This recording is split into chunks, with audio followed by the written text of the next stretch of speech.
Hi hello friends, ಹೇಗಿದ್ದೀರಾ? ನಾನು ನಿಮ್ಮ ಆರಾಮದನ್ ಫ್ರೆಂಡ್ಸ್. ಎಲ್ಲರೂ ಚೆನ್ನಾಗಿದ್ದೀರಾ ಅಂದ್ಕೊಳ್ತೇನೆ.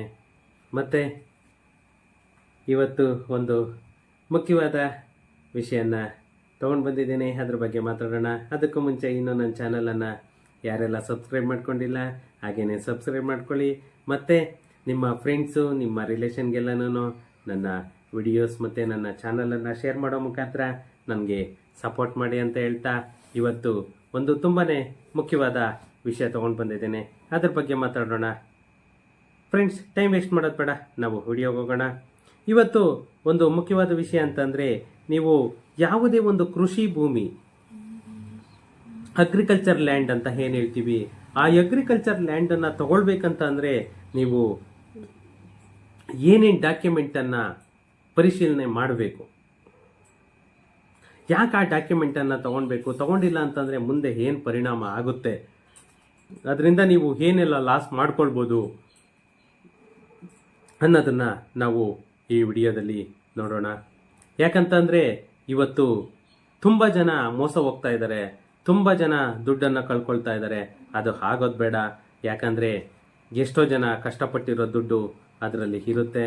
ಅವರಿಗೆ ಮೋಸ ಆಗದೆ ನೋಡೋಣ ಅವರು ಏನೇನು ಡಾಕ್ಯುಮೆಂಟ್ ತಗೊಳ್ಬೇಕು ಅಂತ ಹೇಳಿಬಿಟ್ಟು ಈ ವಿಡಿಯೋದಲ್ಲಿ ನಾನು ನಿಮಗೆ ತಿಳಿಸ್ಕೊಡ್ತೇನೆ. ಬನ್ನಿ ವಿಡಿಯೋಗೆ ಹೋಗೋಣ ಫ್ರೆಂಡ್ಸ್. ಇವತ್ತು ಒಂದು ಅಗ್ರಿಕಲ್ಚರ್ ಲ್ಯಾಂಡ್, ಈ ಅಗ್ರಿಕಲ್ಚರ್ ಲ್ಯಾಂಡನ್ನು ಮೊದಲಿಗೆಲ್ಲನೂ ಲಿಮಿಟ್ ಇತ್ತು. 79 IB ಅಂತ ಏನಿತ್ತು, ಆ 79 IB ಇದ್ದಾಗ ಯಾರು ತಗೊಳ್ಬೇಕು, ಅದು ಪರ್ಟಿಕ್ಯುಲರ್ ಇಂಥವ್ರು ಮಾತ್ರನೇ ತಗೊಳ್ಬೇಕು ಅಂತ. ಅಂದರೆ ಯಾರು ಅಗ್ರಿಕಲ್ಚರಿಸ್ಟ್ ಆಗಿರ್ತಾರೆ, ಅಗ್ರಿಕಲ್ಚರಿಸ್ಟ್ ಫ್ಯಾಮಿಲಿಯಲ್ಲಿ ಇರ್ತಾರೆ, ಅವ್ರದ್ದು RTC ಕೊಟ್ಟರೆ ಮಾತ್ರನೇ ಅದು ರಿಜಿಸ್ಟರ್ ಆಗ್ತಾ ಇದ್ದಿದ್ದು. ಇವಾಗ ಯಾರು ಬೇಕಾದರೂ ಕೊಂಡ್ಕೋಬೋದು, ಎಷ್ಟು ಬೇಕಾದರೂ ಕೊಂಡ್ಕೋಬೋದು. ಇಸ್ ದ ಅನ್ಲಿಮಿಟೆಡ್, ಯಾವುದೇ ರಿಸ್ಟ್ರಿಕ್ಷನ್ ಅನ್ನೋದೊಂದು ಇಲ್ಲ. ಅದರಿಂದಲೇ ಈ ಪ್ರಾಬ್ಲಮ್ಗಳನ್ನೆಲ್ಲನೂ ಜಾಸ್ತಿ ಆಗ್ತಾ ಇರೋದು ಫ್ರೆಂಡ್ಸ್. ಯಾವುದೇ ಒಂದು ಪ್ರಾಪರ್ಟಿನ ನೀವು ತಗೊಳ್ಬೇಕು ಅಂತಂದರೆ ಆ ಪ್ರಾಪರ್ಟಿನ ನೀವು ಪ್ರತಿಯೊಂದು ಹಂತದಲ್ಲೂ ನೀವು ಪರಿಶೀಲನೆ ಮಾಡ್ಕೊಳ್ಬೇಕು. ಇಲ್ಲ ಅಂತಂದರೆ ಖಂಡಿತ ನೀವು ಕಷ್ಟಕ್ಕೆ ಸಿಕ್ಕಾಕೊಳ್ತೀರಾ. ಯಾಕಂತ ಅಂದರೆ ನೀವು ದಿನ ಏನು ಕೊಂಡ್ಕೊಳ್ಳಲ್ಲ, ಯಾವಾಗೋ ಒಂದು ಸಾರಿ ಒಂದು ಪ್ರಾಪರ್ಟಿನ ನೀವು ಪರ್ಚೇಸ್ ಮಾಡ್ತೀರಾ. ಇರೋ ದುಡ್ಡನ್ನೆಲ್ಲನೂ ಅದರಲ್ಲೇನೆ ನೀವು ಖಾಲಿ ಮಾಡಿಕೊಂಡು ನಿಮ್ಮ ಜೀವನನ್ನೇ ನೀವು ಸರ್ವನಾಶ ಮಾಡ್ಕೊಳ್ಳೋ ಪರಿಸ್ಥಿತಿಗೆ ಹೋಗಬೇಕಾಗುತ್ತೆ. ಅದರಲ್ಲೂ ನೀವೇನಾದ್ರೂ SC/ST ಪ್ರಾಪರ್ಟಿಗೆ ಏನಾದರೂ ಕೈ ಹಾಕಿದ್ರೆ ನಿಮ್ಮ ಗತಿ ಅಧೋಗತಿ ಆಗೋಗುತ್ತೆ. ಆದ್ದರಿಂದ ನೀವು ಯಾವುದೇ ಒಂದು ಅಗ್ರಿಕಲ್ಚರ್ ಲ್ಯಾಂಡ್ ನೀವು ಪರ್ಚೇಸ್ ಮಾಡಬೇಕು ಅಂತ ಅಂದರೆ ಏನೆಲ್ಲ ಕ್ರಮಗಳನ್ನ ಕೈಗೊಳ್ಳಬೇಕು, ಏನೆಲ್ಲ ಡಾಕ್ಯುಮೆಂಟ್ಸ್ಗಳನ್ನ ನೀವು ನೋಡಬೇಕು, ಅದನ್ನು ನಾನು ಈ ವಿಡಿಯೋದಲ್ಲಿ ನಿಮಗೆ ತಿಳಿಸಿಕೊಡ್ತೇನೆ. ಯಾಕಂತಂದರೆ ಯಾವುದೇ ಒಂದು ಭೂಮಿಯನ್ನು ನೀವು ಪರ್ಚೇಸ್ ಮಾಡಬೇಕು ಅಂತಂದರೆ ಆ ಭೂಮಿಯ ಮಾಲೀಕತ್ವ ಅವರಿಗೆ, ಆ ಭೂಮಿ ಹೇಗೆ ಬಂತು,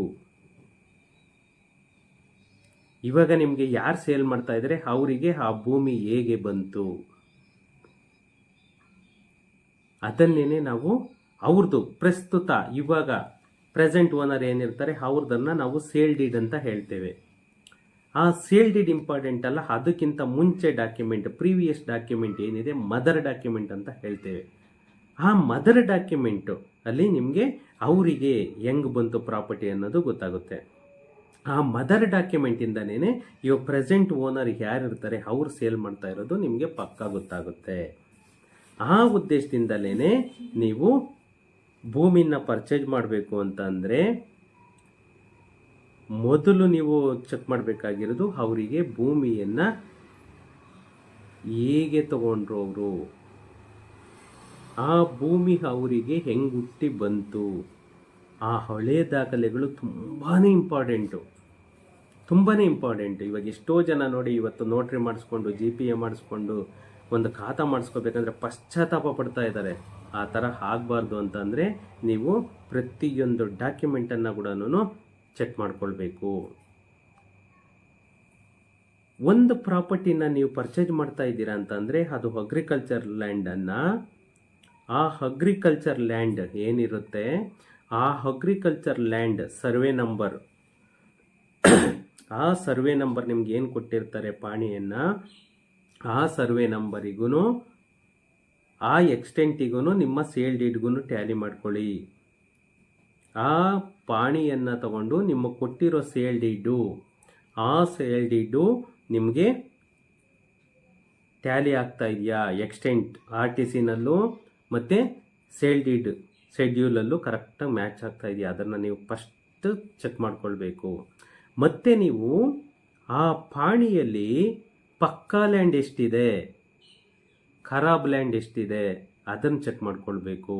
ಖರಾಬ್ ಲ್ಯಾಂಡಲ್ಲೂ ಕೂಡ 2 ಥರ ಖರಾಬ್ ಬರುತ್ತೆ. ಎ ಖರಾಬ್ ಬಂದ್ಬಿಟ್ಟು ಯಾವುದಾದ್ರೂ ಜಮೀನಲ್ಲಿ ಹಳ್ಳಗಳು, ಕಲ್ಲು, ಗುಡ್ಡಗಳು ಅಂಥದ್ದೇನಾದರೂ ಇತ್ತು ಅಂತಂದರೆ ನಿಮಗೆ ಅದನ್ನು ಹಳ್ಳ, ಕೊಳ್ಳ, ದಿನ್ನೆ, ಕಲ್ಲು ಆ ಥರದ್ದು ಇರೋದನ್ನ ನಿಮಗೆ ಎ ಖರಾಬ್ ಅಂತ ಹೇಳ್ತಾರೆ. ಅದನ್ನು ಬೇಕಾದರೆ ನೀವು ಡೆವಲಪ್ಮೆಂಟ್ ಚಾರ್ಜ್ ಅಂತ ಏನಿದೆ ಅದನ್ನು ಕಟ್ಟಿಬಿಟ್ಟು ಬೇಕಂತಂದರೆ ಅದನ್ನು ನಿಮ್ಮ ಸ್ವಂತ ಪಕ್ಕ ಜಮೀನಾಗಿ ನೀವು ಕನ್ವರ್ಟ್ ಮಾಡ್ಕೊಳ್ಬೋದು. ಇನ್ನೊಂದು ಬಿ ಖರಾಬ್ ಅಂತ ಬರುತ್ತೆ. ಬಿ ಖರಾಬ್ ಬಂದ್ಬಿಟ್ಟು ಅದು ಸರ್ಕಾರಿ ಜಮೀನು, ಸರ್ಕಾರಕ್ಕೆ ಮಾತ್ರ ಸಂಬಂಧಪಟ್ಟಿರೋದು. ಆ ಸರ್ಕಾರದ ಜಮೀನನ್ನು ಯಾರು ಕೂಡ ಅದನ್ನು ವಶಪಡಿಸ್ಕೊಳ್ಳೋದಕ್ಕಾಗಲ್ಲ. ನೀವು ಅದಕ್ಕೆ ಯಾವುದೇ ಥರ ಚಾರ್ಜಸ್ ಕಟ್ಟಿ ನೀವು ಒಡೆತನ ಅನ್ನೋದನ್ನು ಸಂಪಾದನೆ ಮಾಡೋದಕ್ಕಾಗಲ್ಲ. ಯಾಕಂತಂದರೆ ಅದು ಒಂದು ಸ್ಮಶಾನ ಆಗ್ಬೋದು, ಅಥವಾ ಒಂದು ಸರ್ಕಾರಿ ಭೂಮಿ ಆಗ್ಬೋದು, ಅಥವಾ ಒಂದು ಒಳಚರಂಡಿ ವ್ಯವಸ್ಥೆಗೋಸ್ಕರ ಇದು ಮಾಡಿರ್ಬೋದಾಗಿರ್ಬೋದು.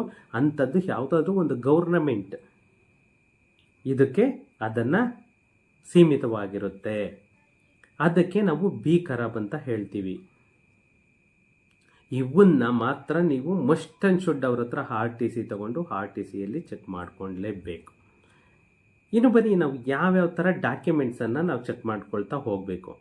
ಫಸ್ಟ್ ಬಂದುಬಿಟ್ಟು ಅವ್ರದ್ದು ಸೇಲ್ ಡೀಡ್ ತೊಗೊಳ್ಳಿ. ಆ ಸೇಲ್ ಡೀಡಲ್ಲಿ ಮದರ್ ಡಾಕ್ಯುಮೆಂಟ್ ಎಲ್ಲನೂ ಲಿಸ್ಟ್ ಇರುತ್ತೆ. ಆ ಮದರ್ ಡಾಕ್ಯುಮೆಂಟ್ ಎಲ್ಲನೂ ತೊಗೊಂಡು ನೀವು ಲಾಯರ್ ಹತ್ರ ಕೊಡ್ಬೋದು. ಆ ಮದರ್ ಡಾಕ್ಯುಮೆಂಟ್ ಎಲ್ಲನೂ ನಿಮಗೆ ಸೇಲ್ ಡೀಡಲ್ಲಿ ಗೊತ್ತಾಗ ನೀವು ಸೇಲ್ ಡೀಡ್ ಅವ್ರ ಹತ್ರ ಮಸ್ಟ್ ಆ್ಯಂಡ್ ಶುಡ್ ತೊಗೊಳ್ಲೇಬೇಕು.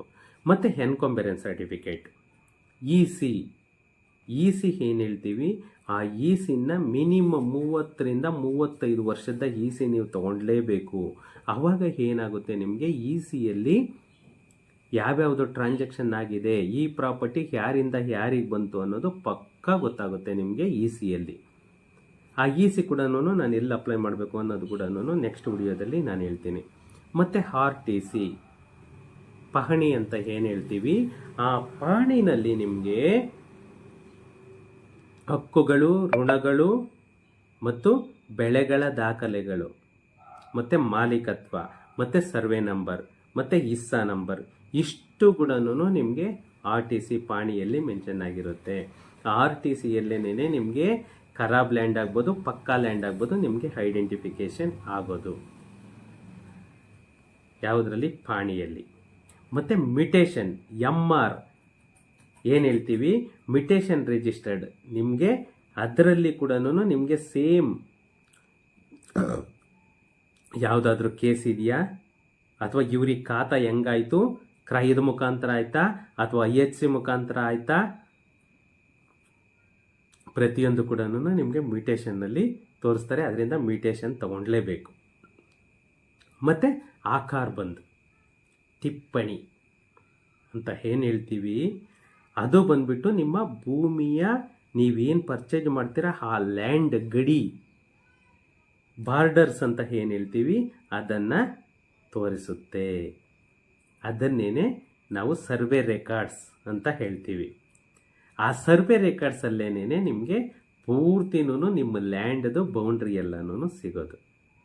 ಮತ್ತು ವಿಲೇಜ್ ಮ್ಯಾಪ್, ಆ ವಿಲೇಜ್ ಮ್ಯಾಪ್ ಅನ್ನೋದು ಏನಿದೆ, ಆ ವಿಲೇಜ್ ಮ್ಯಾಪಲ್ಲಿ ನಿಮಗೆ ಅಲ್ಲಿ ಯಾವುದಾದ್ರೂ ಬಂಡಿ ಜಾಡ್ ಆಗ್ಬೋದು, ಗೌರ್ನಮೆಂಟ್ ರೋಡ್ ಆಗ್ಬೋದು, ಮತ್ತು ಅಲ್ಲಿ ಯಾವುದಾದ್ರೂ ನಾಳ ಇರ್ಬೋದಾಗ್ಬೋದು, ಪ್ರತಿಯೊಂದು ಕೂಡ ನಿಮಗೆ ವಿಲೇಜ್ ಮ್ಯಾಪಲ್ಲಿ ತೋರಿಸುತ್ತೆ. ಅದರಿಂದ ವಿಲೇಜ್ ಮ್ಯಾಪ್ ತೊಗೊಳ್ಲೇಬೇಕು.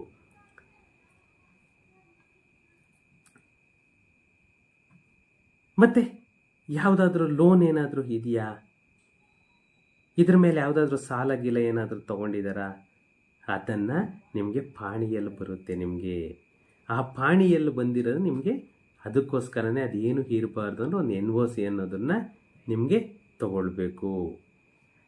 ಯಾಕಂದರೆ ಯಾವ ಭೂಮಿ ಎಲ್ಲಿ ಅಡಮಾನ ಆಗಿರುತ್ತೋ ಗೊತ್ತಿರಲ್ಲ.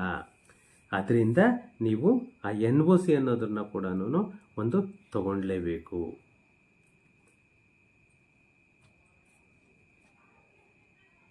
ಫ್ರೆಂಡ್ಸ್, ಒಂದು ಮೂಲ ರೆಕಾರ್ಡ್, ಮದರ್ ಡೀಡ್, ಆಮೇಲೆ ಸೇಲ್ ಡೀಡ್, ಆಮೇಲೆ EC, ಆಮೇಲೆ RTC, ಆಮೇಲೆ ಸರ್ವೆ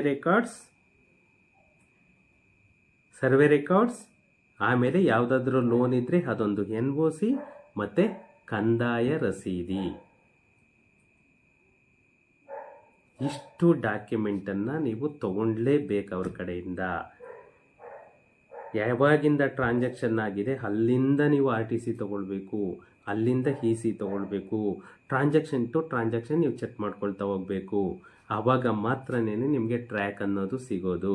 ಯಾರಿಗಾದರೂ ಲೀಗಲ್ ಒಪಿನಿಯನ್ನು ಆ ಥರ ಏನಾದರೂ ಪರ್ಚೇಸ್ ಮಾಡ್ತಾ ಇದ್ದರೆ ನನ್ನ ಹತ್ರನೇ ತೊಗೊಂಡು ಬಂದರೆ ನಾನೇನೇ ನಿಮಗೆ ಚೆಕ್ ಮಾಡಿ ಅದು ನೀವು ಶೂಟೇಬಲ್ ಪ್ರಾಪರ್ಟಿನ ಅಥವಾ ಬೇಡವಾ ಅನ್ನೋದು ಕೂಡ ನಾನು ಹೇಳ್ತೇನೆ.